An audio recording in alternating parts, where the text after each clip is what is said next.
You want your news unbiased. You want your news uncooked. So that's what I try to do in these shows. Now, today I want to begin by discussing Robert Mueller's bait and switch tactics. And you may notice at the top of this video, you'll see a link to a more extensive column that I wrote about that, that's posted. They won't see that until after we close out. Okay, then they'll see it on the headline. You'll see that in the headline Yes. after we finish. I'm going to be doing that more and more, putting up a column about the stuff I'm talking about in the broadcast. Because in the broadcast, I can give it 5 or 7 minutes, but in a column of 400 or 500 words, I can really explore it. And many of you may want that more in-depth exploration. You may be that hooked a junkie. Anyway, I'll give you all that you need. When Mueller was appointed, he was appointed to investigate collusion between Trump and the Russians, and he didn't find any. He spent 6 months. He's interviewed everybody. He has indicted 3 people and plea bargained with them to get info. Make that, 3 people. He's interviewed dozens, if not hundreds. He's subpoenaed every document imaginable, and he's come up with absolutely nothing. We know because every time he interviews somebody, he leaks it, and it's in the media in very ominous headlines. Muller to interview Sessions, Muller to interview, Bannon. And then there's nothing else. And it's pretty clear that there is nothing there because there is nothing there. There is no collusion. Now, years ago, I think it was Disraeli, the British Prime Minister, said, patriotism is the last refuge of a scoundrel. When you run out of all other arguments, you cite patriotism. And in this case, bait and switch is the last refuge of a special prosecutor. What they always do is when they can't get the president on the thing they're supposed to be investigating, they switch and they get him or some of his associates on charges like perjury or obstruction of justice. Charges that would not exist if the investigation... I'm sorry, I dropped my mic here. Oh. Just a minute. Would not exist if the investigation had never happened. And since it was an investigation into a crime that didn't occur, it really is a very theoretical exercise, but not for the poor guy getting indicted. The classic example of this was when Valerie Plame worked for the CIA, and it was alleged that Novak and a couple of other columnists outed her identity and told people who she was, which is illegal if you're a spy for someone to finger you in public. And the special prosecutor, a guy named Patrick Fitzgerald, was nominated to be the special prosecutor. By the way, he used that credential to try to get elected to the U.S. Senate and failed. I think against Obama. Anyway, but the investigation produced nothing. It turned out that that Novak had outed her and others had, but she had been outed before, and the guy that initially outed her was allowed to do so. So there was no crime. So anyway, he didn't want to fold up shop in an empty storefront, so he indicted Scooter Libby, Vice President Cheney's chief staff member. And Liddy was sentenced to prison. I think he was pardoned by Bush, but his career and life were ruined. Another good example is Ken Starr, who was appointed to investigate a failed real estate deal in Arkansas. Couldn't come up with anything, indicted some other people, but couldn't get Clinton or Hillary, even though he could have. But he didn't. He didn't look in the right place. And instead, he investigated the Monica Lewinsky scandal and ultimately went after Clinton for perjury. Again, stuff not related to the initial investigation. And that's exactly what Mueller is doing now. His decision to demand an interview with Donald Trump is a Hail Mary pass, where he's saying, I don't have anything here.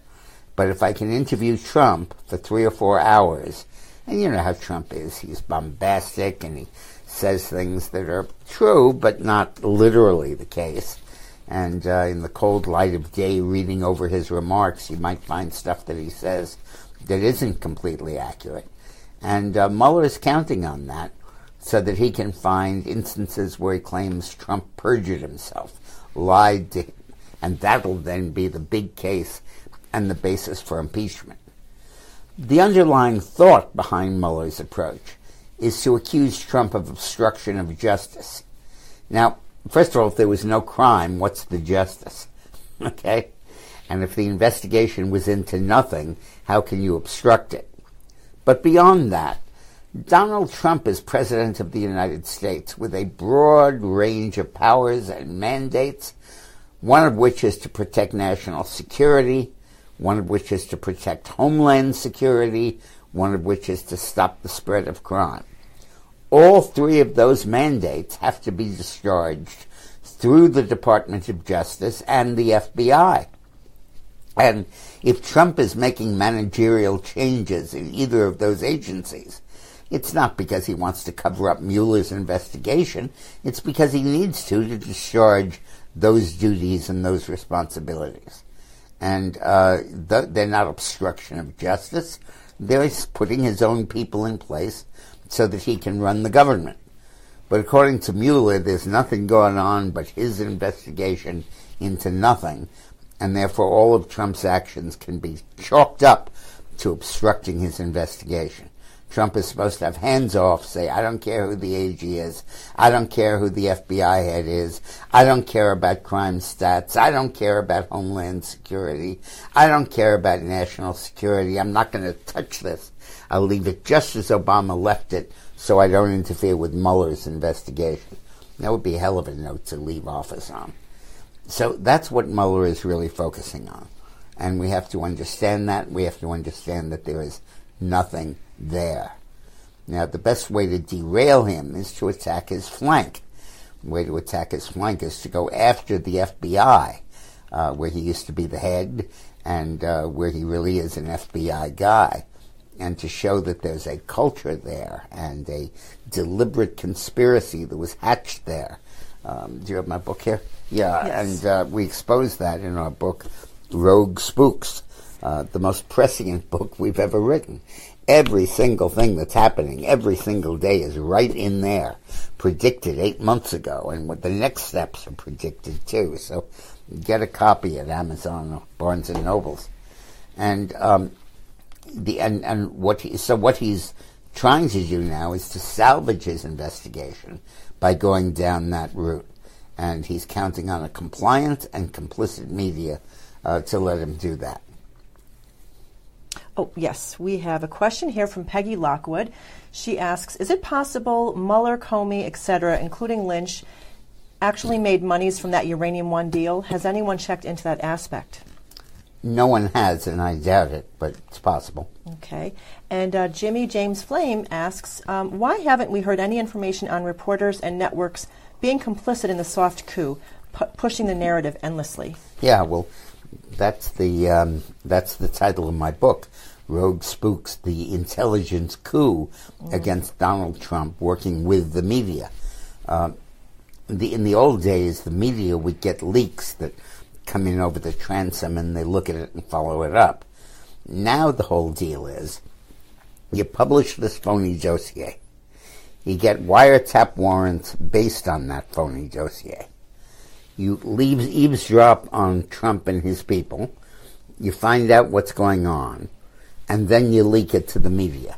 And then the media piles on until it gets so high and so hot that they have to name a special counsel, Robert Mueller.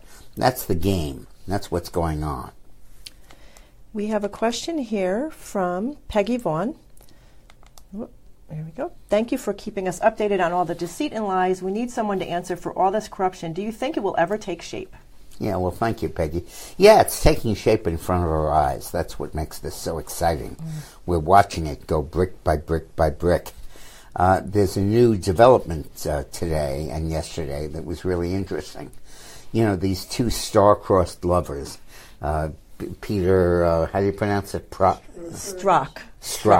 Yes. Peter Strzok and Lisa Page, two high-up FBI officials who were having an affair, and they were texting back and forth furiously before and after Election Day about how horrible Donald Trump is, how terrible it would be if he won, how he's not going to win, and just in case he does win, we have an insurance policy, their words, which is this Russia meddling accusation, and we'll use that to try to oust him from office if he wins. And then right after he won, the day after, they text each other, we need to set up a meeting of the secret society to get rid of Donald Trump. These are two top FBI officials talking to each other. And they had a meeting of their secret society right after the election, and it was held outside of the FBI building. They went off-site to do the meeting.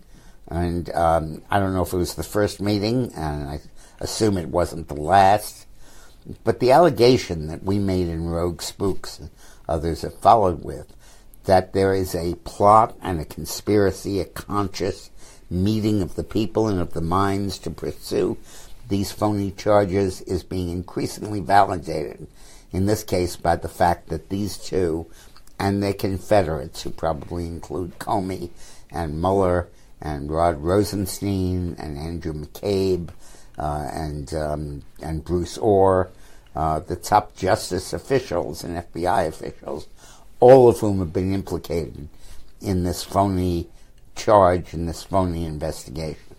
Really incredible. Brandon Altos wants to know, was Soros at the meeting? No, Soros never goes to this stuff. He just pays for it.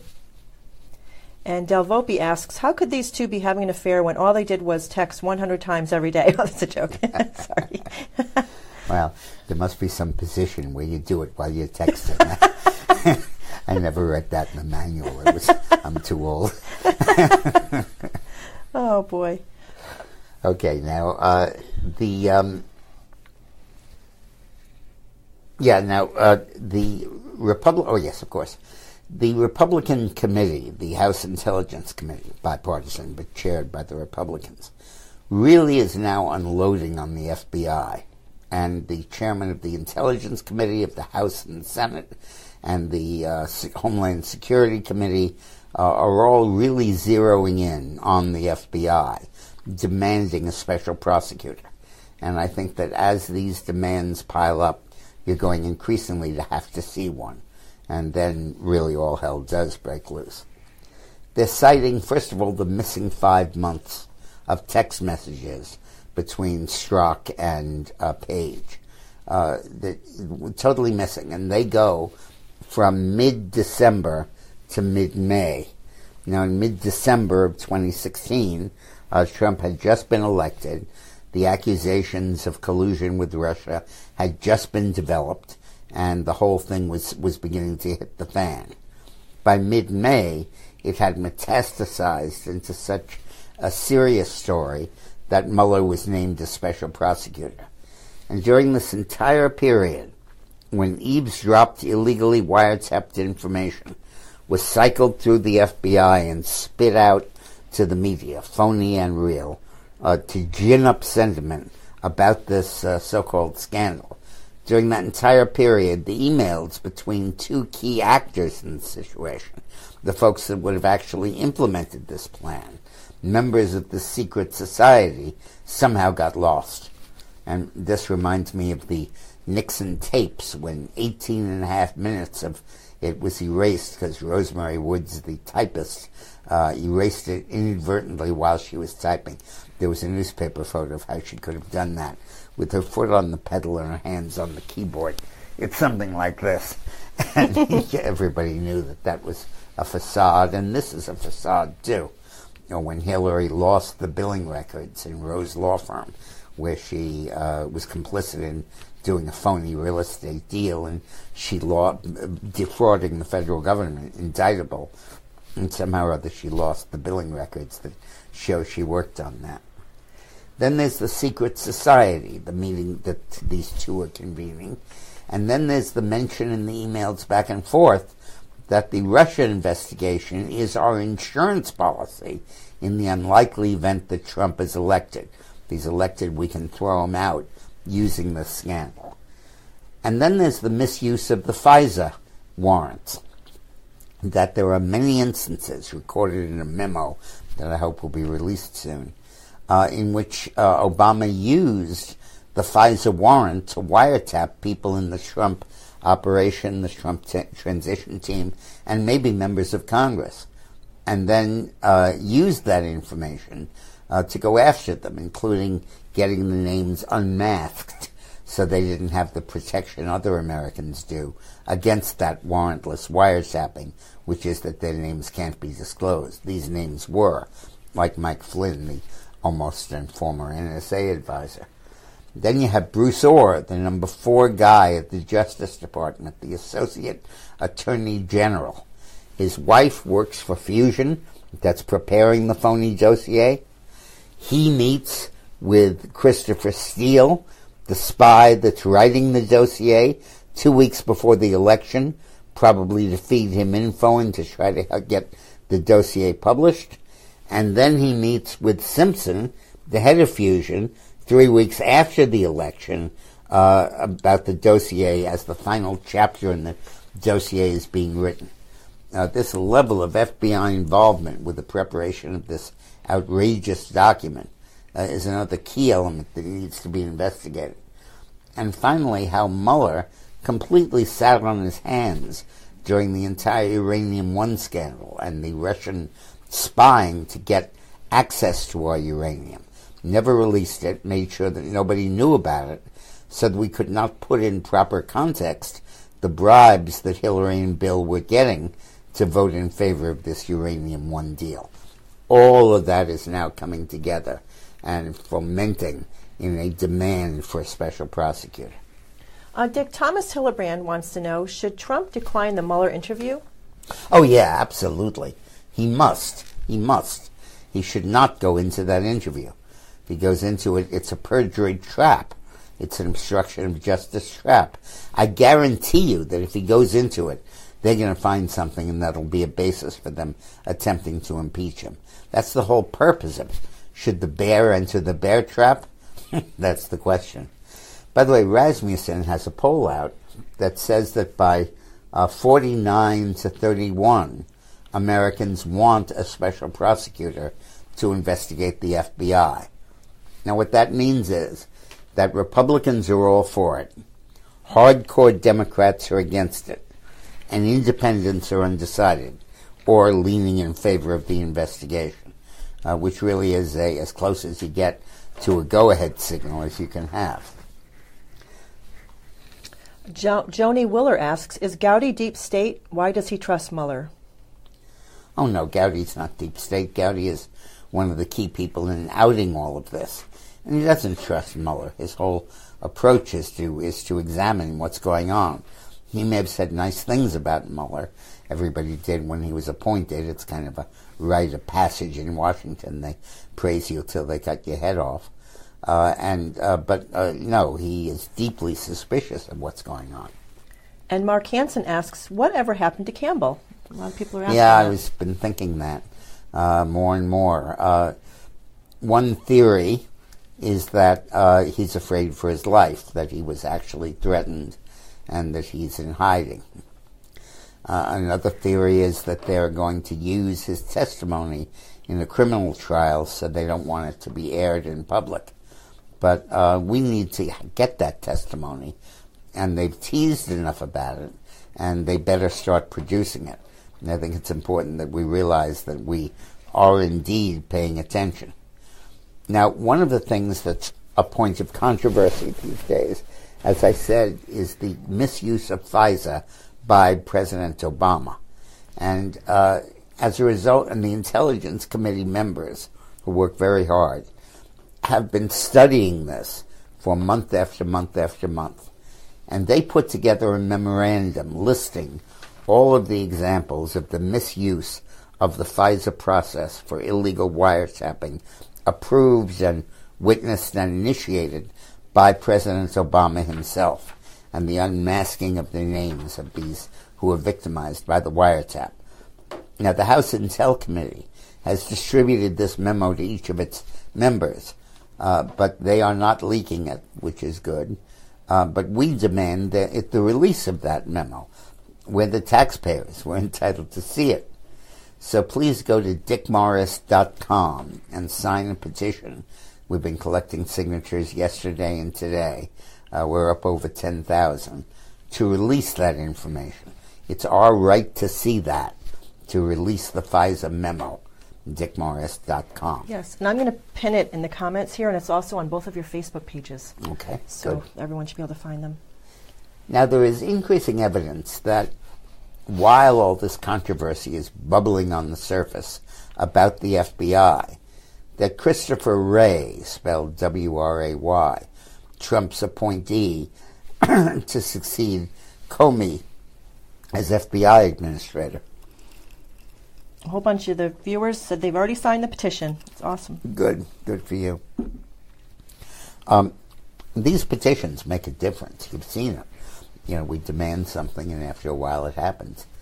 Now, Wray, who was appointed by Trump to be the head of the FBI, initially when he got there, Trump and Sessions apparently called him in and said, we want a total house cleaning, get rid of all these guys that are part of the anti-Trump conspiracy, and give us an agency that is devoid of politics and truly independent.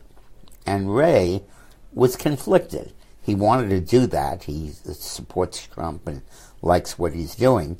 But he also felt that he has to blend in with the institutional culture of the FBI. There's a previous example. I'm trying to remember his name. There was a guy who L. Patrick Gray. Nixon appointed as the head of the FBI, and he came in with that attitude. Clean house, get rid of everybody, and nobody talked to him. He got no information, he got no memos, he never knew what was happening. Eventually, he kept a work week of Tuesday to Thursday, and was pushed out, and Mark Felt, who became the source and was Deep Throat, effectively moved into that job. And Wray doesn't want that to happen to him, so he has to blend the political pressure and the substantive necessity from Trump and Sessions with the need to be part of the team, part of the culture of the FBI. And as a result, he's had to move more slowly than certainly I would have liked. But he's made two key decisions in the last few days that are really important. The first is that he has replaced James Rebecki, who was the chief of staff under Comey, with a guy named Zachary Harmon, who was one of his law partners, one of his legal associates in private practice. And that's very good. You're controlled by your chief of staff. He knows the agency, you don't. He knows much more about what's happening than you'll ever find out about. And you need a chief of staff who you can trust, who's your guy. And to have the one that Comey used, and Muller and all of these conspirators, really was a mistake. And now he's gone, and he's got his own guy in there. Secondly, he took a U.S. attorney for the Eastern District of Virginia, Dana Boente, B-O-E-N-T-E, and moved him in and replaced James Baker, who was heavily involved in all of this, and put him in charge of this investigation and of all of this stuff. Trump also wanted him to replace Andrew McCabe, who was the deputy FBI director, who was directly implicated in all of this. And McCabe's wife ran for state senate in Virginia and got $600,000 as a Democrat, and got $600,000 of campaign contributions from Clinton and McAuliffe and that whole crowd. But so far, Wray has not removed him because he's announced that he's going to retire voluntarily in March when his pension comes due. And they're not forcing him out yet, but that remains a point of controversy. Larry Burrell asks, do you think the two people that were announced yesterday that are leaving the FBI are involved and are getting out? Those are the two I think you're talking about. Oh, I'm sorry. I'm Yeah. looking for the it's questions. Fine. It's fine. Excuse me. Yeah. Actually, I don't know who you mean. The two that I just spoke about were left the Department of Justice. Yeah. Oh, that's probably what. Yeah. Okay. I don't think there are FBI departures yet, but there will be. There will be. At the moment, what they do is they put them on the ground floor washing the dishes. Or they ship them out to Alaska.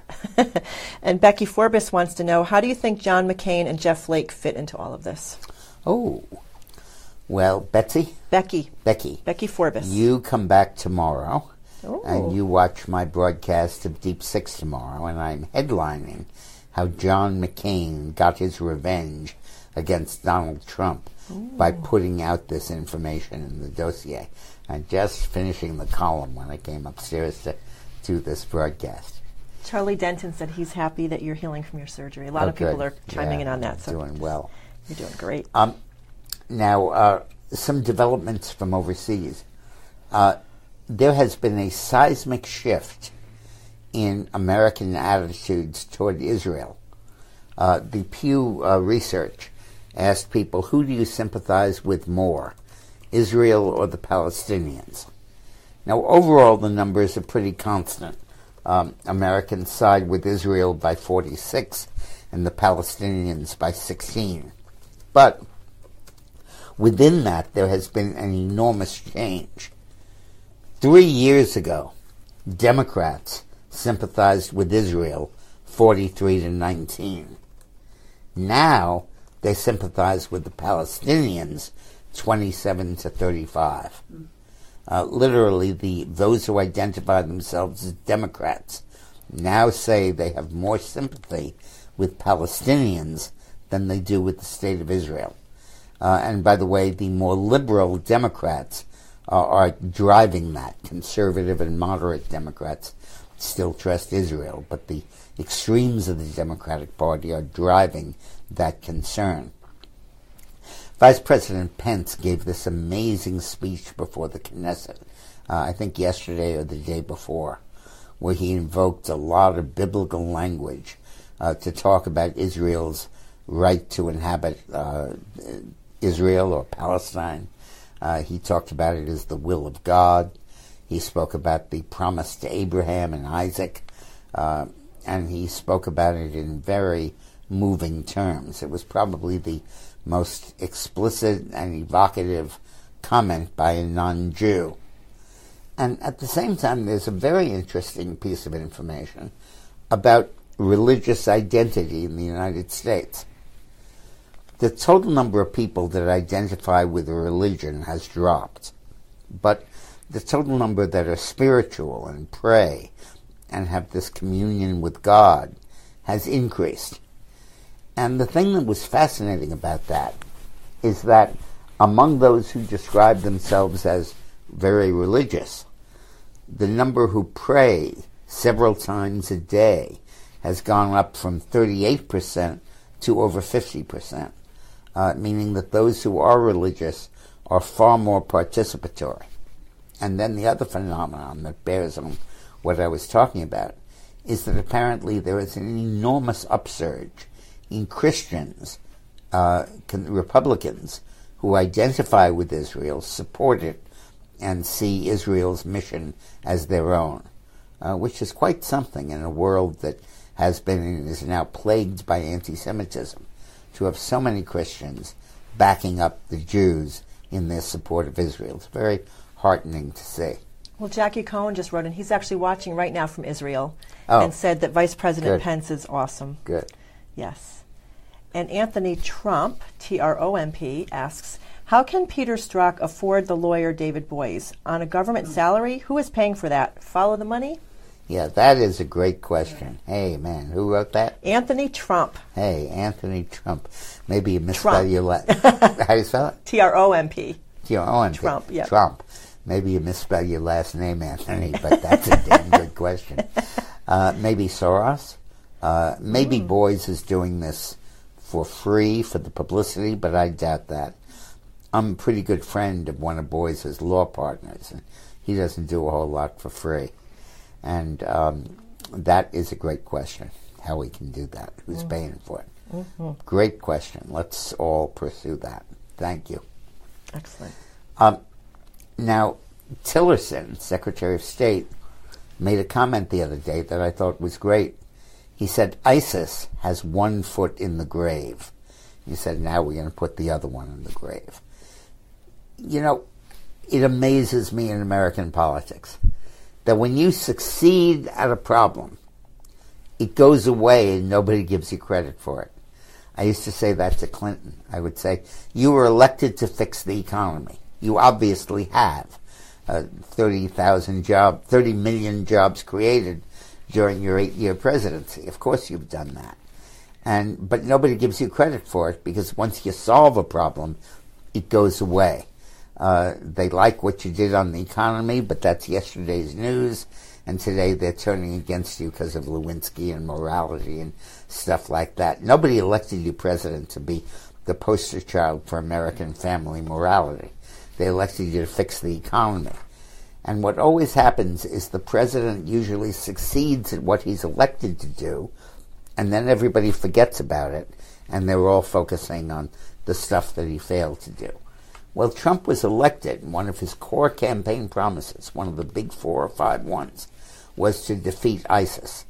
And when he said he had a plan, and the journalist said, have you asked the military? They don't approve of your plan. They're dumping on you. He said, I know more than the generals do. And everybody took that as one of his outrageous blunders and indicative of megalomania and arrogance and all of that. Well, it turns out he damn well did. And he moved from a strategy of attrition to a strategy of annihilation. Focus on the geography. Focus on the map. Take ISIS out of control of key areas in Iraq and Syria. Deprive them of the revenue they get from taxing those residents whose fates they now control. Interdict the flow of oil that they sell. And as a result, ISIS is now basically dying. And boy, we should give Trump credit for that. Mm-hmm. Richard Severin has a question that I've been perplexed with. I don't get why the Americans of Jewish faith vote so overwhelmingly for Democrats. Yeah, well, originally, back in Eastern Europe, there's a great guy who writes about this a lot for Commentary magazine, Podhoretz. And I was on a cruise with him with National Review, and we spent hours talking about that. He wrote a book on it. In Eastern Europe, in Tsarist Russia, you were either a Tsarist or a communist. Those were the two political parties. You either towed the line for the secret police and the Tsar, and if you were German, the Kaiser, and that was your deal, or you were a communist and backed Lenin and Trotsky and those guys. And when there was no such thing as secular democracy. Then when they came to the United States, they were socialists, or communists really, but called themselves socialists. Remember that of the first roughly dozen members of the first Politburo in Russia, a majority of them were Jewish. And Marx was Jewish. And the whole idea of communism and Judaism were very closely linked. In fact, when Hitler would excoriate the Jews, he would always say, the Jews and the communists, and people thought they were kind of one thing. So when they came to the U.S., the Jews retained their leftist proclivities and voted socialist. In 1912, Eugene Victor Debs ran for president on the Socialist Party, and with 20 million votes cast, he got 1 million of them, even though he was in jail at the time. And it's taken a while for that to wear off. And it's evolved into a commitment to the Democratic Party that is almost religious. And that's their view. Now, at the same time, in Israel, there was a split between the European Jews, called Ashkenazi Jews, and those who came from Arab countries, or Spain, called Sephardic Jews. And the bulk of Israel at the beginning were Ashkenazi Jews that came from Eastern Europe, led by Golda Meir and David Ben-Gurion. And they were all socialists. Their party was called the Socialist Party. and they were the descendants of the European anti-Tsar communist socialists. And in fact, when Israel was founded, the first country to recognize Israel was not the United States, it was Russia, because back then Stalin saw common cause with Israel because Jews were so dominant in both areas. But in the early 70s, there was a big split between Netanyahu on the one hand and Menachem Begin on the other hand. Not Netanyahu, I'm sorry, Peres, Shimon Peres just died, and Begin. It was a split between the Ashkenazis and the Sephardics. And the Sephardics were hard right-wing. They said, we've lived with these Arabs for years. We know what SOBs they are. Don't trust them. Don't give them anything. Stand up and be tough. And the Ashkenazis were saying, we're peace-loving. We don't want to be military. We don't want to go killing people.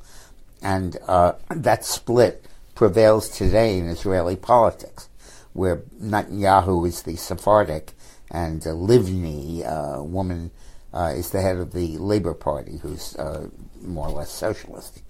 And that mirrors the split in the American Jewish community, where Reform Jews, who are now probably the majority, who are loose in their religious affiliation, don't really go to synagogue much, are on the one hand, and they tend to be allied with the socialists in Israel and to despise Netanyahu, whereas the conservative and Orthodox, who keep kosher and go to synagogue and so on, tend to back Israel and tend to back Netanyahu. Then you throw in the evangelical Christians who are for Netanyahu, and that's how the politics of Israel affects the politics of the United States. Sorry to give you that long answer, but it required people are loving it. Elizabeth Warren just said she wishes she had you as a professor in school. Now, there's something very good happening. Starbucks, Apple, and Disney, all three companies, have announced that they are going to take a huge piece of the tax cut, over $100 million, and recycle it back in wages and bonuses for their employees. Absolutely terrific. That's awesome. Starbucks is giving a pay raise and stock grants worth between $500 and $2,000, depending on seniority. Walt Disney is awarding 125,000 employees one-time cash bonuses of $1,000. And last week, Apple announced $2,500 bonuses for most of its employees. And Apple also announced it was going to bring back into the U.S., repatriate $200 billion that it was stashing abroad to avoid taxation. And under the tax cut, they can bring it back and invest it here. Isn't that fabulous news? Mm-hmm. And those who say trickle down doesn't work, ask some of those employees themselves. In fact, I have a good friend who was a crazy liberal Democrat I've known since I was a kid. We are best friends. And his wife works for Disney. So I can't wait to nudge him after this and say, you're still all that liberal? Oh. Now, if for the humorous high point of the day, I reported 2 or 3 days ago that the governor of Hawaii learned in the first 2 minutes, after the nuclear missile was supposed to be aimed at Hawaii, and they broadcast that all over the islands, and everybody was thrown into a panic. We have half an hour to live before the nuclear bomb hits us. He knew in the first 2 minutes that that was false, that that was a mistake. But he didn't let the rest of the state know for half an hour. Why? Well, today he admitted he didn't know his Twitter password. That was the article. We posted it on your page. Yep. Yeah, good. Yeah, there's an article about that on my page that click on, get the story. Oh. He didn't know his Twitter password. Oh, my God. That's scary.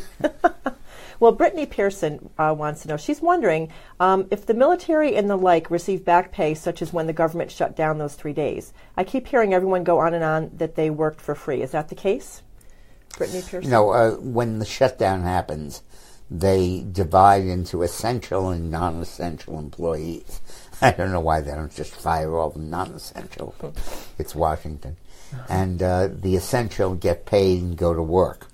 The non-essential are not paid and do not go to work, but do get back pay when it's over. Excellent. Well, thank you. I look forward to chatting with you tomorrow. Before we go, Oh, we have some stuff here? we have your appreciation sharers, for the yeah. sharers. Yes. This is really important because what's great is the sharing of this video with other people and of the articles and of all of that.